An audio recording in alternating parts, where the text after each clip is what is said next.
Are you ready to get one or several dental implants to replace missing teeth? The purpose of this informed consent video is to explain how dental implants might help you, so you can decide if this treatment could be beneficial. During the next few minutes, we will explain how a dental implant works, the surgical procedures involved, as well as the alternatives to dental implants. No surgery is completely risk-free, so we will look at potential risks as well as the procedure for looking after your dental implants immediately after surgery. We'll begin with explaining how a dental implant functions. So what exactly are dental implants? Dental implants are a different way of replacing lost teeth, as they are fixed in your jawbone so they function more like a natural tooth. Implants can be used to replace a single tooth. They can replace several teeth to hold a fixed bridge, or they can be used to secure removable partial and full dentures. They can replace teeth lost to disease or teeth that may have been knocked out due to trauma, for example, when playing sports.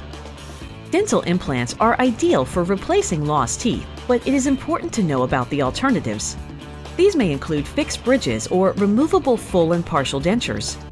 Infected teeth that still have a good support within the jawbone may be saved through endodontic therapy, something that is better known as root canal therapy. Root-treated teeth can be fully restored with a post and crown. Ill-fitting dentures can be remade to provide a better fit, or it might be possible to reline them in order to keep the gums and jawbone healthy. Missing teeth should always be replaced, as otherwise the remaining teeth may move, causing the bite to collapse. Correcting this can be costly and difficult. Before deciding on dental implant treatment, your dentist will take a complete medical and dental evaluation and develop a plan. This is to ensure you do not have any health conditions that could make surgery inadvisable. In addition, the dentist will use a number of different diagnostic tools such as CT scans or dental x-rays, so your implants can be placed with precision and with minimal risk. The process for having dental implants involves two separate surgical procedures. The initial surgery is to place the implant post in the jawbone and is usually carried under a local anesthetic. An incision is made in the gum tissue before a hole is precisely created. The implant is placed into the hole and the gum is stitched shut. The site is left to heal so the implant post can integrate firmly with the jawbone. During this process, new bone cells will grow on and around the implant post, ensuring it cannot move and that it is strong enough to support a restoration.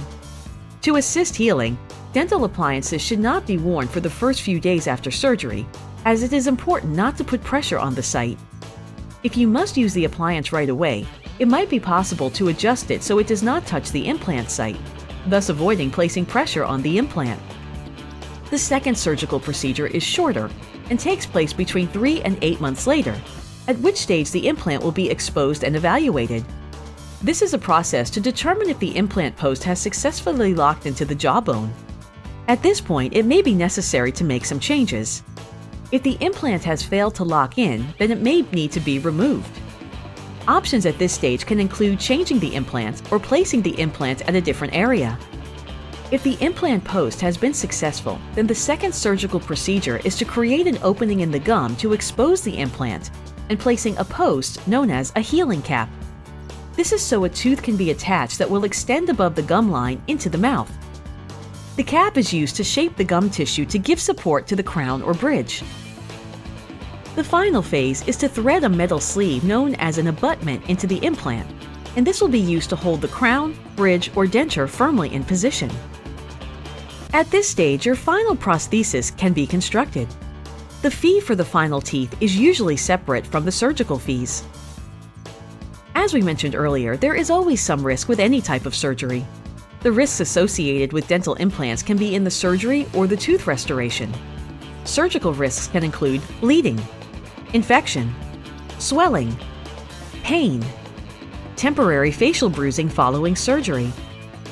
More severe but rare problems are bone fracturing in areas where the jaw is thin, muscle spasms, injuries to the temporomandibular joint, damage to tooth roots which may later need root canal treatments or need to be removed. Nerve damage at the surgical site is usually quite close to a sensory nerve.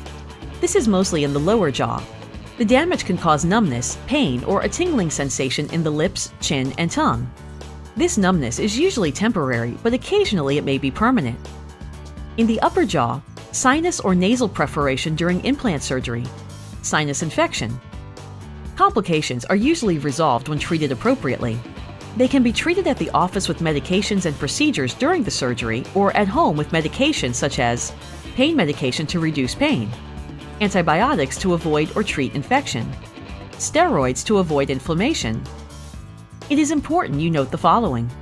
Sometimes it might be necessary to carry out additional surgery to repair the problem.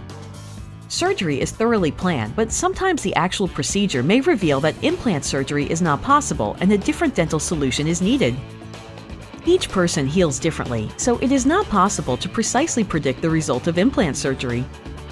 Making sure you understand these risks. This allows you to make an informed decision and to have realistic expectations of implant surgery. If you don't understand, ask for more explanations. Do not agree to have treatment before you understand and agree with the potential risks. Tooth restoration risks include failure of the implant to lock in the bone, causing a loose implant, fracture of the implant parts, causing the tooth to come off the post, fracture of the crown. These problems are usually solved by making new parts and new teeth. If it is necessary to carry out a separate surgical procedure to remove a failed or broken implant, or if it becomes necessary to replace an implant, then an additional fee may be charged by your doctor. Recovery after oral surgery can be improved through following the instructions given to you for post-operative care. Taking care of the surgical area will help promote optimum healing. You'll be provided with written instructions, and it is helpful to make sure they are handy in the days following surgery. If you are ever unsure about any of the instructions or are concerned that healing may not be proceeding normally, then please call your dentist. If your surgery involves IV sedation or a sedative, you may feel lightheaded or a little faint immediately after surgery, so make sure you are accompanied by an adult who can drive you home. Plan to take it easy for the first day or two after surgery, and do not operate any machinery or drive for the first 24 hours. Side effects can include localized facial bruising, swelling in the mouth or on the side of the face, stiffness or soreness of the face. Bleeding should not be uncontrolled, and if it seems heavy or fails to stop within a few hours, then please contact us for help and advice.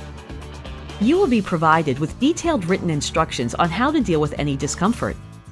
This may include ice packs to help reduce the swelling, pain medication to help with any discomfort, and methods for controlling bleeding.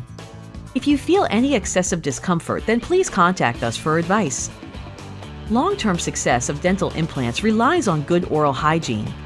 It is important to regularly brush and floss the implants and to return to your dentist for checkups and cleanings.